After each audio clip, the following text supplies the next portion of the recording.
Hi guys, the richest man in Africa, Mr. Aliko Dangote, has revealed that Nnpc lied and added profit and other expenses to cost price to inflate it, which is not how it is done.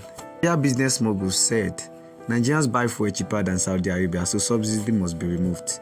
He asked Nnpc to come clean about the subsidy and tell the whole Nigerians the truth. He claimed that they are not being truthful about the pricing that they are telling Nigerians. 800,000 MT mentioned was what Nnpc actually imported after buying about 16.8 million liters from Dangote refinery. Dangote emphasized that the Nnpc are the biggest loser in the refinery deal when they dropped their 20% to 7.2, even after offering them twice. Yet, they said they didn't understand the deal and pulled out. If you would remember, following the first premature announcement from NMDRPA that they had an agreement with Dangote refinery, which would cause the fuel price to increase to 894 naira then, Dangote came out and denied reaching any agreement with Nnpc. And when the refinery reached an agreement, Nnpc announced that the new selling price of fuel will be from 950 naira to 11 depending on location after they have bought it for 898 naira per liter from Dangote. But then again, Dangote came out and denied that and called it a misleading and mischievous information. Many weeks later, Dangote is yet to publicize the price they sold to Nnpc.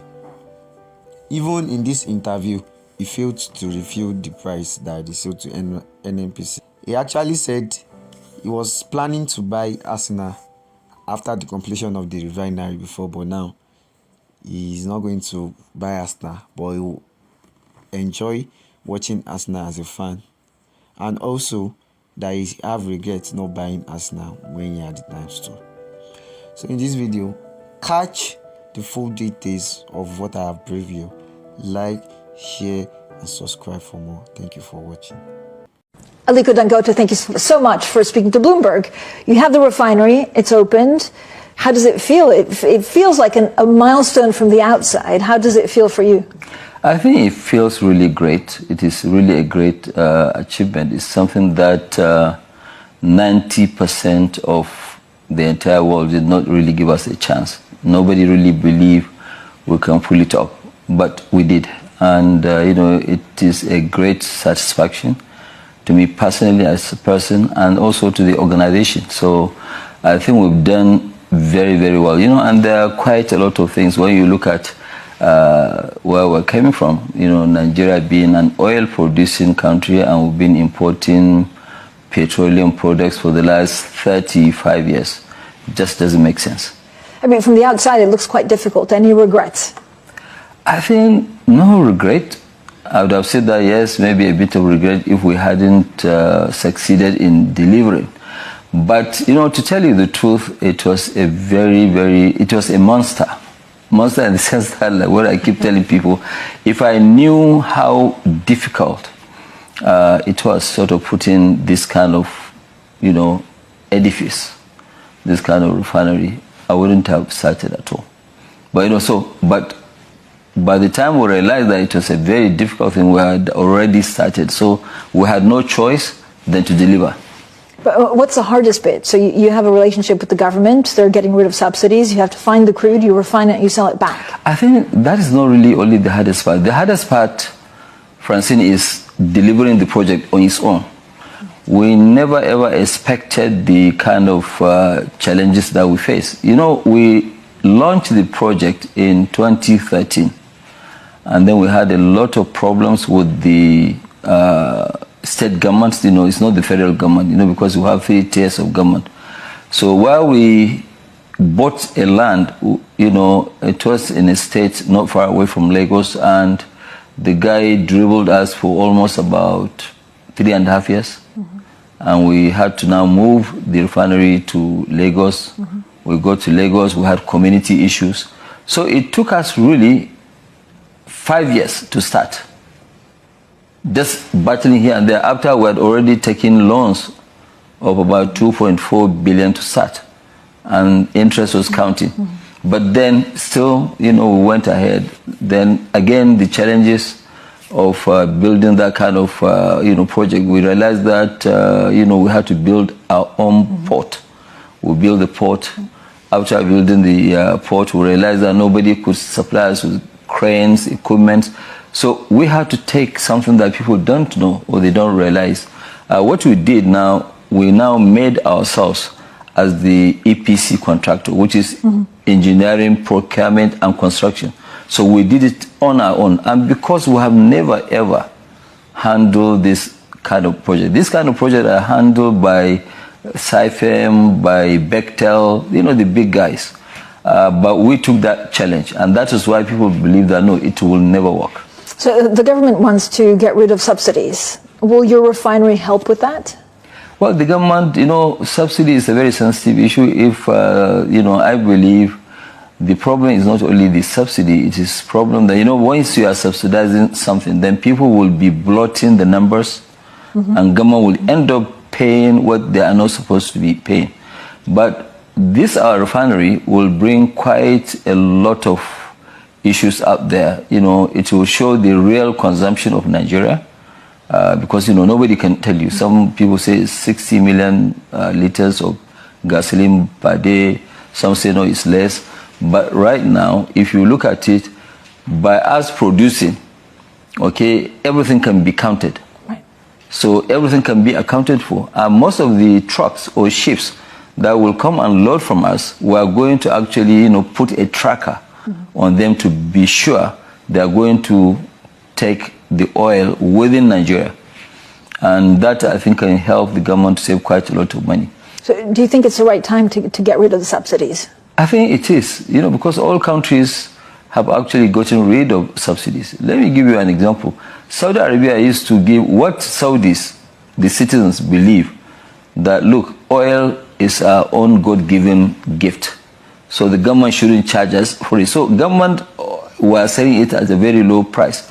But today, as we speak, gasoline is about 40% cheaper in Nigeria than in Saudi Arabia, which I think it doesn't make sense. That is one. Number two, our price of gasoline is about 60% of the price of our neighboring countries. And we have very porous borders. So it is not sustainable. The amount of subsidies that were paid, government cannot afford those subsidies. So do you need the government to take away the subsidies for your refinery to be viable? Well, you see, we have a choice of either when we produce, we export, and when we produce, we sell locally. But we're a private company. And yes, it's true, we have to make a profit. We build something worth $20 billion, so definitely we have to make money. The removal of subsidy is totally dependent on the government, not on us. We cannot change, price.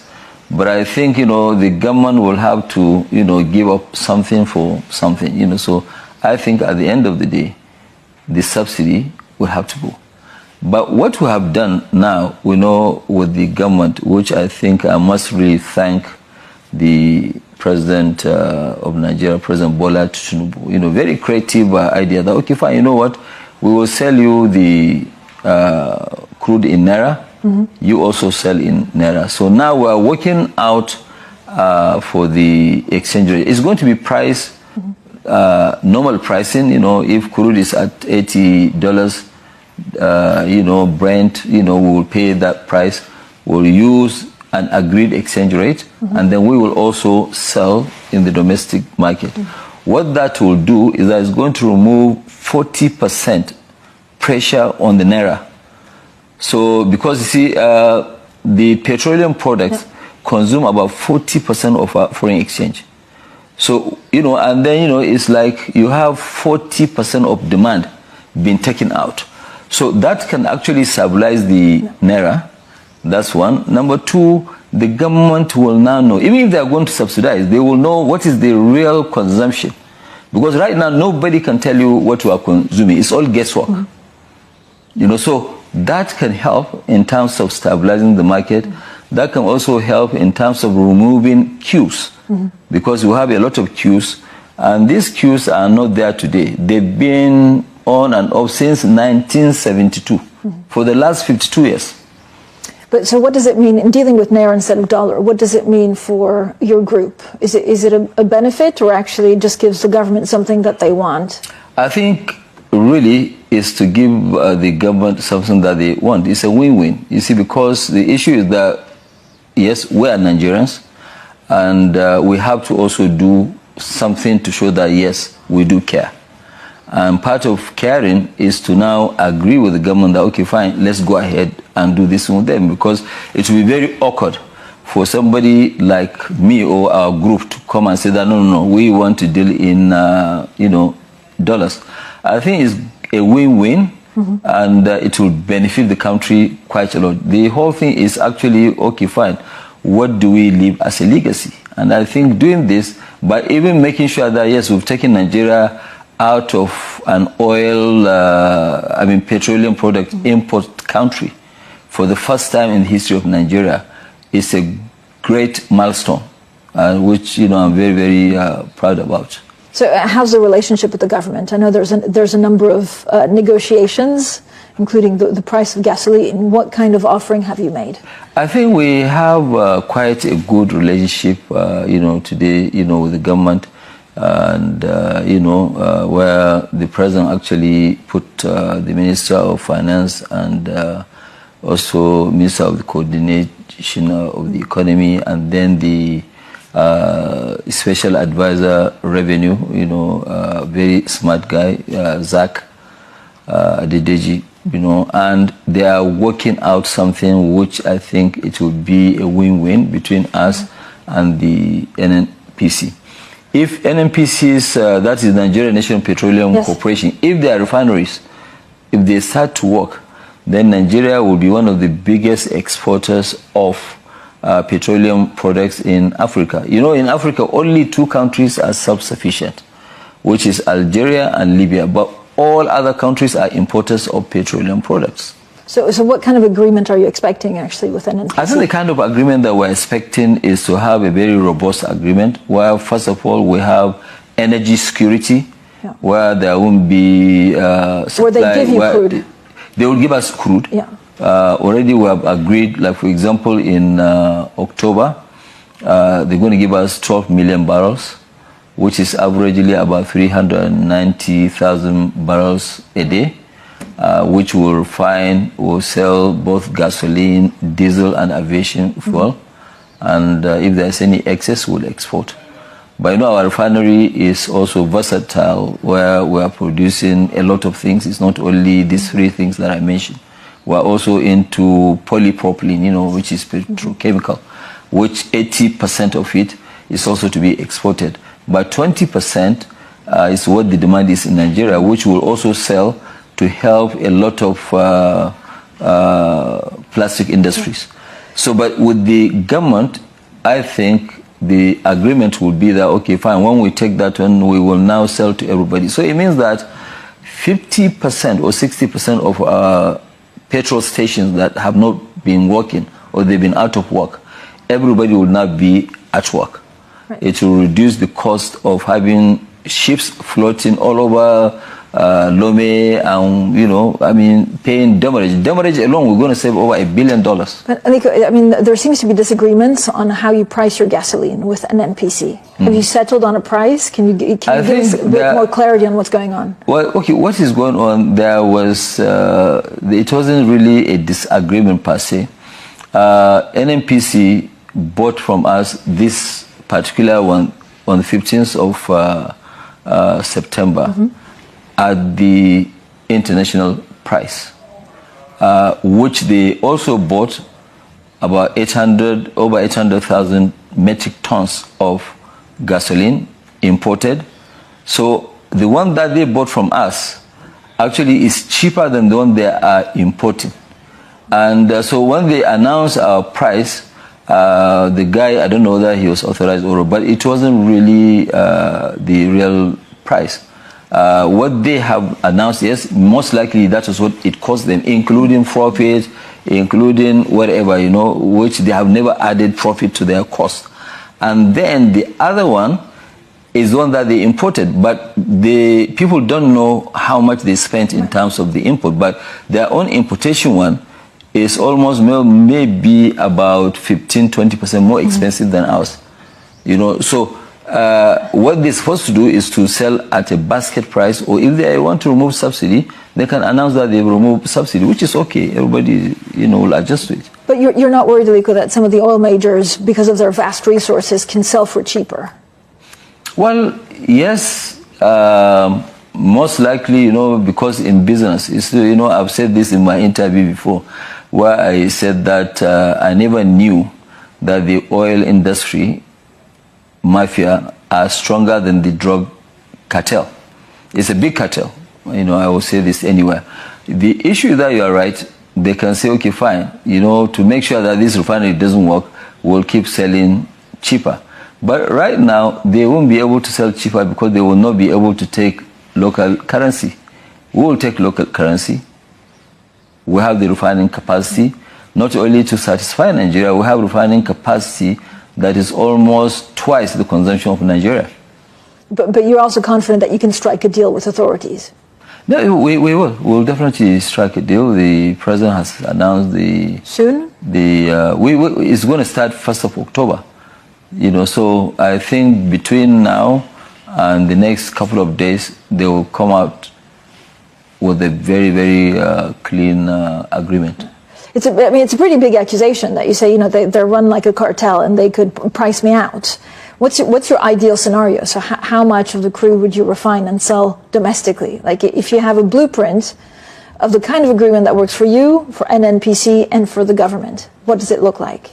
Well, that agreement will look quite okay because we're going to now have a discussion with the government where we will have the one for the domestic market, which government will not give anybody $1 to go and buy. So people will now, we're going to have like a circular economy in the sense that all the transactions will remain within Nigeria, bankers, letters of credit, everything will be in Naira. But the one that we are going to export, we also have our own plans to make sure that, yes, we don't fall in the hands of some of these sharks. We have our own plans and we are also planning. As they are planning, we are also planning our own because we have to plan to survive, and I'm sure we'll do so.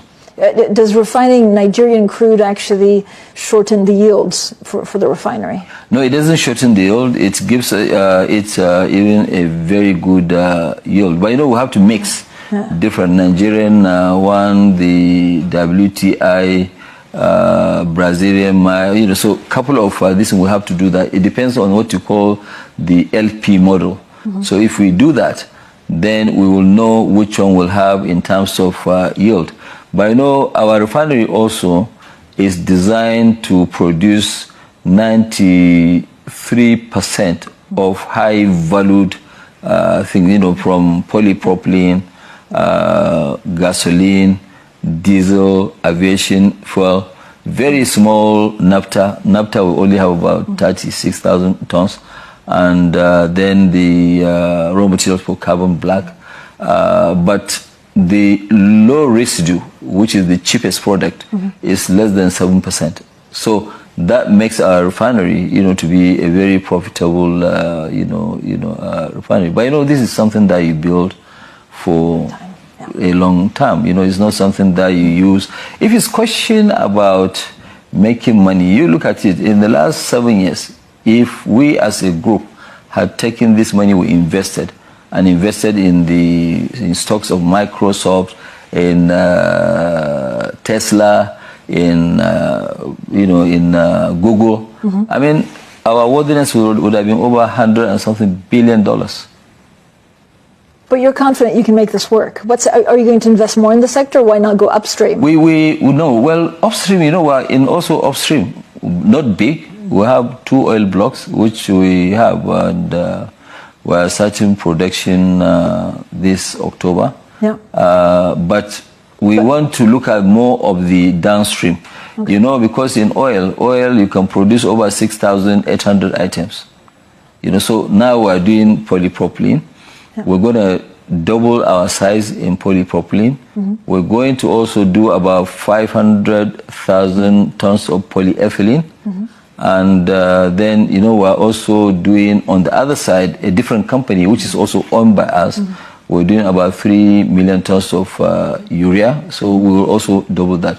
So there is lab benzene, which is raw material for making detergent. And nobody produces that in Africa. So these are the smaller projects which we want to do, and we want to really try and achieve this in the next 2.5 years. So you wouldn't invest in actually getting the oil out of the ground? Well, I think I don't want to put too much money there. No. I already have one. If any cheap asset comes around, we can pick it.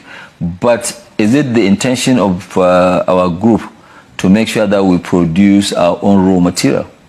We're not going to do that.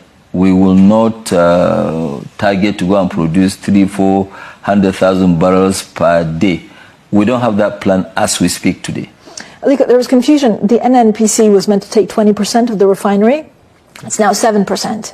Yes. What happened? What happened, I think we agree with them. We gave them a good deal. Well, we said, okay, fine. We structured an agreement. The first agreement was that they're going to pay us $1 billion. The deal was about 2.79 billion. And then the balance of the money, $1 billion, which they paid us about a year and a half ago. And then the balance of the money was split into two. One portion is that every crude they supply to us 300,000 barrels. Then we'll deduct $2. Yeah. And then up to the time they finish paying that, 1/3. The other 1/3 will come out of their own profit. So what Nnpc opted out that no. It's a little bit confused. I mean, it's a bit of a confusion. They want this agreement to be changed, where they want to pay cash. They don't want it that way. So we say, okay, fine. We sign another agreement, canceling the other one. The new agreement that we signed was for them to pay us after 1 year, no interest, nothing. After 1 year, they will pay us the balance of 1.8 billion. The month for them to pay was June. And June, they came back to us and said, no, they've changed their minds. They want to remain at 7.2%. So, okay, fine. So we left it. And we own now the rest of the shares. They own 7.2%. And we own the balance of the shares. And that's what it is. But I think they made a big mistake. But it'll stay that way. There's no negotiation or talk. No, there's no negotiation. The agreement, that one is finished, dead, completed, is 7.2%. That's where we are right now. And why did the offices actually get raided in January? Well, the issue is that there was nothing, they came to us and said, okay, fine, they are looking for some documents. I said, what are these documents? No, you are bidding in terms of, foreign exchange. I said, okay, yeah, we have this, but you're asking for 15 years documents. But anyway, we have them. So we sent the people out there to go and take the documents. They said, no, go back. We're going to come to your office. And they before we knew it, they were already in our office. The office really was not raided. They visited the office and they didn't talk to anybody. They did not arrest anybody. They just came and, and left just to register an embarrassment, and that's all. But, the way we run our own organization, and that is why when you look at it, Francine, we're the highest tax-paying corporation in Nigeria. Our company paid in 2023 more taxes than the entire banking industry. And that is why, so whatever that we do, because we know that, yes, we're up there. Yeah. Anybody, whether it's a new government or whatever happens, we're the first port of call. Yeah. So that's why our own behavior has to be 100% clean. And that's settled. You don't expect, that's what happened in January, that's done. Settled, and if any time somebody wants to ask us, okay, fine, what about your own tax, what about this? Fine, we don't have any issue. People really don't understand also what we are to the economy. But in a very short period of time, people will do understand our own contributions to the economy. Aliko, your fertilizer plant is only, what, 50% of capacity? It was 50% capacity, but in the last in the last 1 month or so, we have enough gas, so we have started now running at about 85%. Yep. I hope it will continue. But there is also the gas, which is they call it OB3. OB3 is a gas pipeline which is bringing gas from the east to the west, because in the west they have industries, so that's why the demand is. In the east, the gas is there but no demand. If they have that, which they promise that they're going to finish in October, then we'll have more gas than we needed. So I think that issue is being resolved, and that is why we are also trying to invest more by putting up another plant to double our fertilizer plant from 3 million to 6 million tons. So the refinery's built. I know you're the biggest Arsenal, one of the biggest Arsenal fans I know. Do you still want to buy the club? Francine, I think that time has passed. The last time when we had this interview, I told you that yes, as soon as I finish with the refinery, I'm going to try and buy Arsenal. But the issue is that, everything has gone up. And the clubs too, they are all doing very well. Arsenal is doing extremely very well. That time, Arsenal wasn't doing well. I think, I don't have that kind of excess liquidity to go and buy a club for $4 billion, so to speak, and use it as a promotional something. And I'd rather do something with the money. What I will do, I will continue to be the biggest fan of Arsenal. I watch their games every day. Anytime that they are playing, I will watch. So I will remain a major supporter of Arsenal, but I don't think if it makes sense today to buy Arsenal. Do you regret not buying it before? Last time we spoke? Actually, I regret not buying it before, but my money was more needed in completing my project than buying Arsenal. So you would have bought it, what, for $2 billion? I would have bought it for $2 billion, yeah, but I wouldn't have been able to finish my project. So it's either finish your project or go and buy Arsenal. And I think the best decision was for us to now go and complete our refinery, of which a lot of people don't believe it was going to work. You remember you interviewed me about this refinery, and our refinery really has been it has been a discussion point all over the world. Yes. Because our capacity is about 1.1% of the entire global refining capacity. Yeah. Not so without challenges. Of course, it's had challenges. With a lot of challenges, a lot. But would you do it all over again? I wouldn't do this kind of huge refinery project again. You can see, I told somebody, doing this refinery is what actually, gave me my gray hair. Thank you, Aliko, for your time today. Thank you so much, Francine. Great seeing you, and I hope we'll see you very soon again.